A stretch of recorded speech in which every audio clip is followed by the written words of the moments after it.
Oi, eu vou começar esse vídeo em português, porque eu acho que eu preciso fazer uma explicaçãozinha rápida.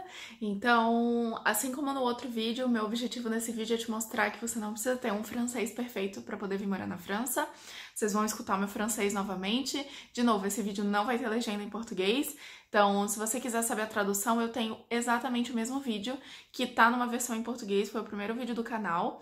Então, eu tô refazendo ele em francês, para que os meus colegas que estão na França entendam o que eu falo e também para que vocês vejam que o meu francês não é perfeito e mesmo assim eu moro na França.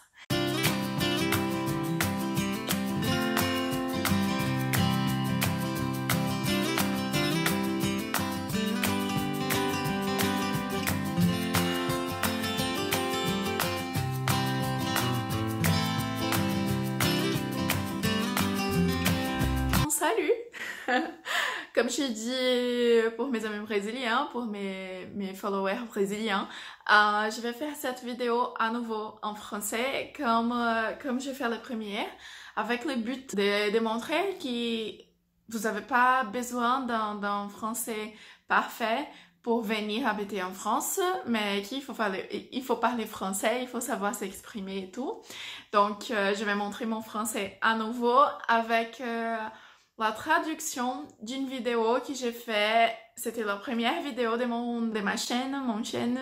À nouveau, les trucs féminins, masculins, c'est un truc qui me gêne. Si tu vois, la première vidéo de mon chaîne, c'est la traduction de cette vidéo que j'ai fait là maintenant. Et voilà, je vais parler sur mes 5 premières impressions de la France. C'est que quand je suis arrivée, quand j'ai fait cette vidéo, j'avais 3 jours de France, donc j'étais en France, j'habitais en France depuis 3 jours. Donc je pense que c'était vraiment mes 3 premières impressions et c'est cool de voir. Et j'aime bien que j'ai fait cette vidéo là-bas parce que j'aime bien voir qu'est-ce qu'il y a de différent. En plus, il y a des choses, j'ai déjà fait une vidéo où j'ai corrigé ces impressions. Corrigé, non, mais j'ai rajouté d'autres choses. J'ai dit qu'est-ce que je pensais que c'était différent ou pas. Donc, je vais laisser aussi soit dans la description, soit ici. Je sais jamais quel est le côté qui est bon. Mais par contre, celui, il est en portugais aussi. Si vous voulez, je peux traduire aussi et on verra. Ou soit j'ai fait mes impressions aujourd'hui, vraiment. Donc, on verra. Donc, je vais commencer déjà. La première impression que j'ai dit dans cette vidéo, c'était que le transport public, il est merveilleux. Et ça, j'ai dit en comparaison avec les transports publics de ma ville au Brésil. Donc là-bas, les transports publics, il est pas trop bien parce qu'on a juste des bus. Il y a des villes qui a les métros et tout, mais j'ai dit par rapport à Natal, qui c'est la ville que j'habite au Brésil. Donc là-bas, tu peux soit utiliser le bus, soit tu vas marcher et je conseille pas trop, soit tu vas en voiture. Il n'y a pas trop d'autres options. Il y a un train qui circule, mais personne n'utilise ce train et je pense pas que le service il est bon non plus. Il est bien non plus. Donc, j'ai dit par rapport au bus, on n'a pas de métro à Natal et les bus, ils passent pas dans les bons horaires. On sait pas exactement quel est l'horaire qu'il va passer dans l'arrêt. On sait pas à quelle heure il va sortir du terminus.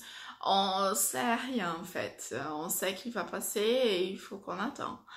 Et normalement, il passe plus ou moins dans le même horaire aussi, mais il n'y a pas une application qui dise, au moins en 2017, jusqu'à 2017, il n'y avait pas. Et il n'y a pas une application qui dise à quelle heure il va passer, quel est le bus qui passe dans tel et tel arrêt. Et c'est une information qu'il faut que tu demandes à une personne qui est dans l'arrêt des bus, parce que normalement, on ne sait pas. Et ici, le transport public, il est hyper cool. Dans plusieurs villes que je suis allée en France, j'ai eu aucun souci. Et normalement, soit tu as l'appli qui dit si le transport il marche ou pas, ou soit ils vont te dire à quelle heure il va passer dans cet arrêt, à quelle heure tu vas arriver. Tu peux même demander quel est le trajet. Donc, je veux aller jusqu'à tel hôpital, par exemple. Il va me donner quels sont les bus, quels sont les métros et à quelle heure qu'il faut que je prends ces bus et ces métros, ces transports pour arriver au bon moment dans l'hôpital. Et normalement, si tu suis ce qu'ils disent dans l'appli, normalement, c'est parfait et tu vas arriver dans le bon moment. Donc, c'est bien.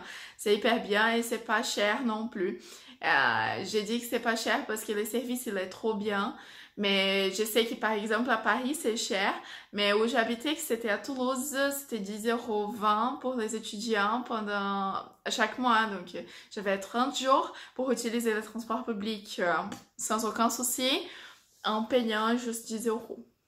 Ici on rencontre, ça c'est une chose qu'aujourd'hui je vois pas plus de sens, mais je crois que j'étais un peu impressionnée quand je suis arrivée. Il y a des choses ici qui sont pas chères du tout. Et il y a des choses, et ces mêmes choses au Brésil, elles sont hyper chères. Mais il y a les contraires aussi. Par exemple, la viande ici, elle est hyper chère. Et c'est pour ça que je pense que la nourriture ici, elle est chère. Parce que si tu vas à un restaurant, il faut que tu payes beaucoup plus cher pour manger de la viande que pour manger une salade, par exemple. Ça, c'est normal, je comprends. Mais normalement, les prix au Brésil sont pas trop chers comme ici. La viande n'est pas un souci au Brésil. Mais de l'autre côté, ici, par exemple, les appareils électroniques, ils sont pas trop chers. Tu peux acheter des bons téléphones portables à moins de 300 €. Et ce sont des bons téléphones, vraiment. Tu peux aussi acheter des billets d'avion qui sont pas chers du tout. Je suis allée la semaine dernière ou l'avant-dernière. Je suis allée à Londres et j'ai parti de Toulouse. Donc j'ai fait Toulouse par 22 €. Et c'est rien du tout, c'est pas cher du tout. Donc j'étais un peu impressionnée. 3. Les Français parlent trop vite. C'est... Comme j'ai dit, j'avais 3 jours de France quand j'ai fait cette vidéo.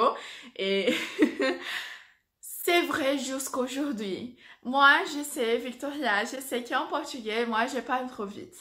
Et ça, tout le monde me dit, les Brésiliens me disent, les Français qui m'entendent parler portugais, ils me disent aussi que ça a l'air d'être trop vite. Et c'est vraiment le cas. Mais les Français aussi, ils parlent hyper vite. Il y a un qui parle plus que d'autres, plus vite que d'autres. Mais vous parlez trop vite.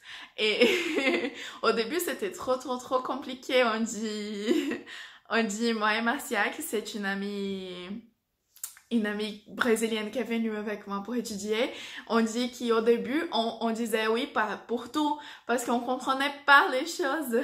Et, et c'était hyper bizarre, c'était trop difficile. Et comprendre, je dis que comprendre en français, c'est facile, mais comprendre 3 ou 4 Français qui parlent tout en même temps, c'est dur. Par contre, ça me donne les 4 points. Les Français, si tu demandes de l'aide, ils vont t'aider de toute façon. Ils vont trouver une manière de t'aider. C'est pas du tout un souci. Si tu demandes pas, ils vont pas essayer. Parce que soit il faut que tu démontres que tu as besoin d'aide, soit tu demandes. Mais normalement, c'est demander un peu plus que montrer. Parce que si tu demandes pas, les Français ont la tendance de ne pas rentrer dans ton espace. Donc, si tu es toute seule, ils vont pas parler avec toi. Si tu es, par exemple, avec tes oreilles, je sais pas les noms, des trucs que tu entends de la musique. Et si tu es avec ça, ils vont pas parler avec toi parce qu'ils ont pas l'envie de te déranger. Ils pensent que tu es toute seule, donc tu vas pas vouloir parler avec les autres, donc ils vont pas te déranger. Et ça, c'est pour tout. Ils vont pas vouloir te déranger, ils veulent pas te déranger. Ça, c'est un... Pour moi, c'est la chose que j'ai vue le plus ici. Et par contre, si tu demandes l'aide, ils vont faire de tout pour t'aider. J'ai pu raconter 2 ou 3 cas qui ça a pas m'arrivé, donc j'ai demandé de l'aide et la personne a dit ah non je sais pas, je peux pas t'aider. Soit ils vont trouver une façon, tu sais, ah je sais pas mais tu peux parler avec cette personne et tu peux demander ça, ça et ça parce que ils sont très actifs dans ces points-là. Et ça, c'est trop bien. Et c'est pas une chose, je dis pas que c'est un avantage par rapport au Brésil parce que nous, on fait ça aussi. Mais c'était une chose que c'était bien, comment j'ai dit, c'était remarquable quand je suis arrivée. Et la cinquième, c'est que, et ça je dis tout le temps, c'est que les desserts ici, elles sont pas trop sucrées. J'ai vu une vidéo d'un Français, qui a parlé je sais pas si c'était les 5 premières impressions, mais c'était les 5 impressions qu'il a sur les Brésiliens, ou sur le Brésil et tout. Et il a dit l'opposé, que nos desserts sont trop sucrés. Et ici, pour moi, c'est le contraire. Je pense pas que les desserts ici sont trop sucrés. Ce que j'ai dit dans cette vidéo, c'est que j'ai mangé une éclair et donc c'est un pain, un petit pain avec de la mousse de chocolat dedans et du chocolat encore et c'est pas sucré.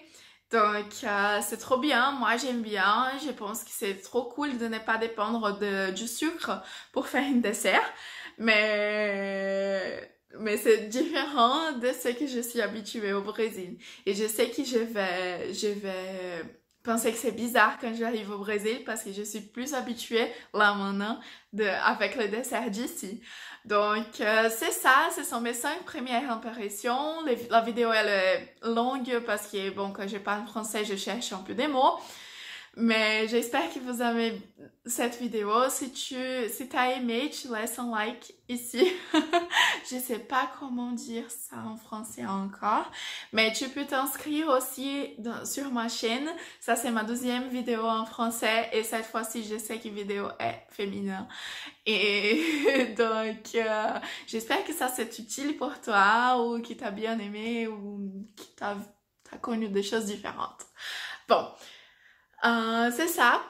Je sais même pas quoi dire, mais un bisou. Et je te vois dans la prochaine vidéo. C'est difficile hein, de faire ces choses en français. Ciao!